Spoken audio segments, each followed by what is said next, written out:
जय हिंद दोस्तों, आज के इस वीडियो में हम एक्सरसाइज 2.2 को सॉल्व करेंगे और देखेंगे कि इसको कितनी आसानी से हम सॉल्व कर सकते हैं। बाय द वे, आपको ईच कॉन्सेप्ट, प्रत्येक कॉन्सेप्ट को बहुत अच्छे से समझ लेना है और इसको सॉल्व करने के पहले मैं उम्मीद करता हूं कि आपने इंट्रोडक्शन के सेशन को देख लिया है।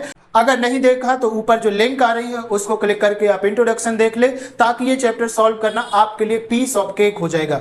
ठीक है, तो अब हम समय को वेस्ट नहीं करेंगे और डायरेक्ट क्वेश्चन को सॉल्व करेंगे। तो यहाँ पे आप लोग क्वेश्चन रीड कर सकते हैं।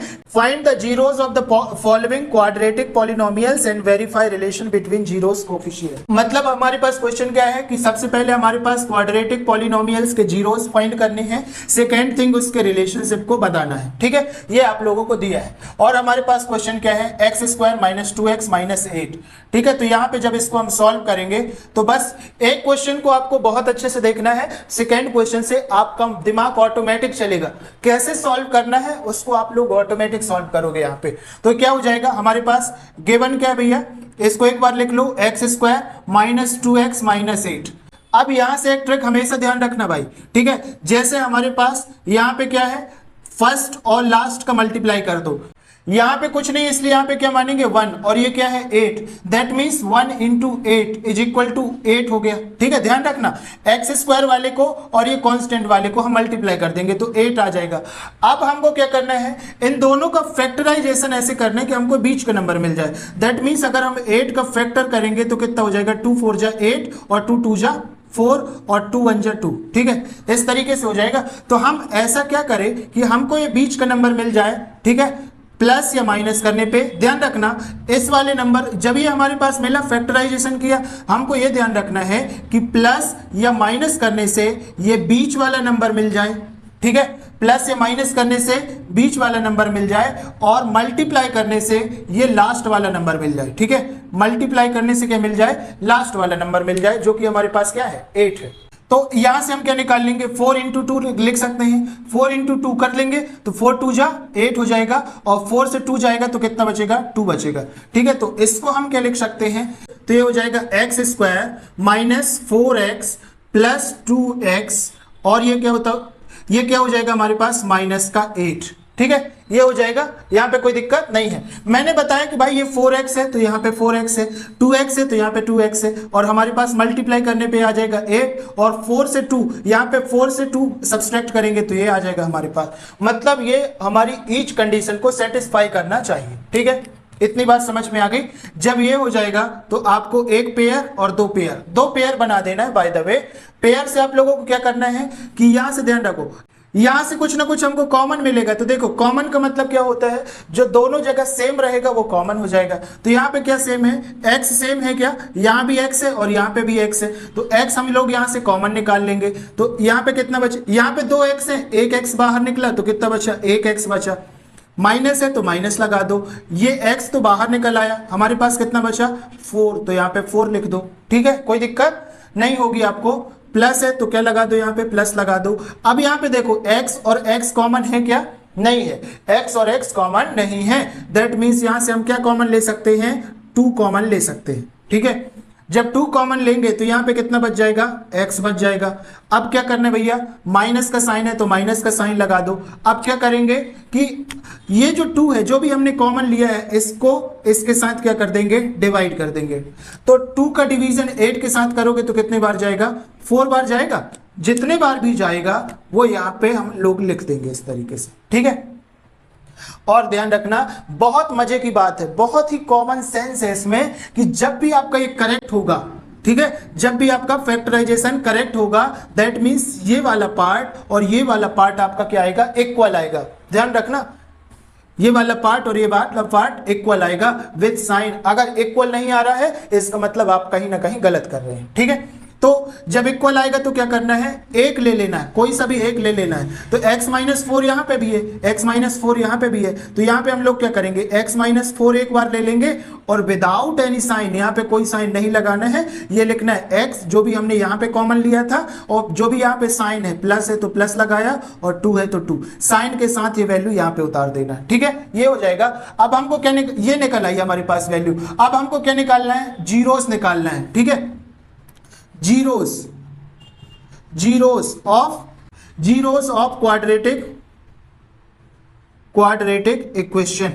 तो जीरोस ऑफ क्वाड्रेटिक इक्वेशन क्या हो जाएगा, x माइनस 4 और यहाँ पे क्या है x प्लस 2 लिखा है, ठीक है, जो लिखा है वो यहाँ पे उतार देना है, इज इक्वल टू 0 हो जाएगा, ठीक है। इसका मतलब ये हुआ x minus 4 is equal to 0 हुआ, x minus 4 is equal to 0, और यहाँ पे भी क्या हुआ x plus 2 is equal to 0 हुआ, ठीक है। अब आपको एक चीज अच्छे से पता है कि भाई कोई चीज अगर यहाँ से LHS से RHS में जाती है तो साइन बदल जाते हैं, मतलब ये माइनस में है तो प्लस में हो जाएगा, तो x इज इक्वल टू कितना हो जाएगा, प्लस में 4, ठीक है, इस तरीके से हो जाएगा। और यहाँ पे क्या हो जाएगा, x is equal to minus में 2 हो जाएगा, क्योंकि मैंने अभी क्या बताया, अगर ये वैल्यू प्लस में है तो इस साइड जाएगा तो माइनस में हो जाएगा, मतलब सिंबल बदल जाएंगे, ठीक है। तो ये आ गए आपके पास जीरोस ऑफ क्वाड्रेटिक इक्वेशन। चाहो तो आप लोग एक स्टेटमेंट के थ्रू भी लिख सकते हो, zeros of quadratic equation is 4 and minus का 2, ठीक है, इस तरीके से भी आप लोग लिख सकते हो। अब हम लोगों को क्या निकालने हैं, रिलेशनशिप बिटवीन जीरोस। तो रिलेशनशिप क्या होता है, sum of zeros, sum of zeros, ठीक है। मैंने इंट्रोडक्शन में बताया था ना कि सम ऑफ जीरोस कैसे निकालना है, ठीक है। Sum of zeros alpha plus beta is equal to minus B upon A, ठीक है, माइनस बी अपॉन ए। और अब आपको पता है यहां से कि भाई बी जो रहेगा, बी क्या होता है, बी क्या होता है, तो मैंने क्वाड्रेटिक इक्वेशन बताया था ना, ax square plus bx plus c is equal to 0, ये क्वाड्रेटिक इक्वेशन बताया था। b जो रहेगा x का कोफिशिएंट रहेगा, तो यहां पे हम लोग क्या लिखेंगे, coefficient of x, coefficient of x, ठीक है। और ये क्या हो जाएगा, ए स्क्वायर का कोफिशिएंट मतलब कोफिशिएंट ऑफ x स्क्वायर, ये हो जाएगा हमारे पास कोफिशिएंट ऑफ एक्स स्क्वायर, ठीक है। ये मैं इंट्रोडक्शन में बता दिया हूं, ठीक है। अगर आपको समझ में नहीं आता तो ऊपर ये बटन आ रही है, क्लिक करेंगे और इस पे आपको समझ में आ जाएगा, ठीक है। इतनी बात समझ में आ गई।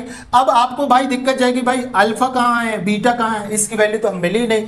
तो ये जो रहेगा इसमें से एक वैल्यू अल्फा मान लो, एक मान लो बीटा, पहली वाली वैल्यू अल्फा, दूसरी वाली बीटा मान लो।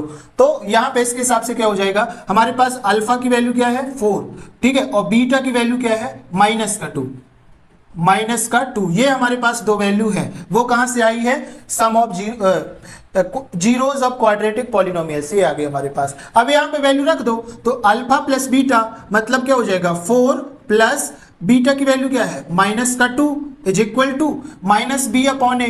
तो माइनस बी मतलब किसका कोफिशिएंट है, एक्स का कोफिशिएंट है। अब आप इक्वेशन में देखो एक्स का कोफिशिएंट कितना है, माइनस 2 है, एक्स का कोफिशिएंट माइनस 2 है, तो ये हो जाएगा माइनस का 2 और ये हो जाएगा ए का मतलब क्या है, कोफिशिएंट ऑफ एक्स स्क्वायर। अब बताओ भाई कोफिशिएंट ऑफ एक्स स्क्वायर कितना है, यहाँ पे तो कुछ नहीं है तो 1 होता है, जहां पे कुछ नहीं होता वहां पे 1 होता है। तो ये क्या हो जाएगा हमारे पास 4 प्लस माइनस क्या हो जाएगा माइनस 2, प्लस माइनस क्या हो जाएगा माइनस 2 है तो 2 आ गया इज इक्वल टू ये माइनस और ये माइनस क्या हो जाएगा प्लस, तो मतलब ये हो जाएगा 2/1।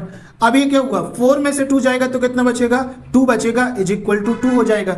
2/1 को तो 2 लिखेंगे, that means LHS is equal to क्या आ गया RHS, ठीक है, इक्वल आ गए।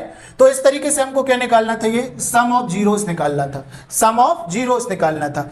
इसी तरीके से हम लोग क्या निकालेंगे, प्रोडक्ट ऑफ जीरो, ठीक है। क्या निकालेंगे हम लोग यहाँ पे, प्रोडक्ट ऑफ जीरोस,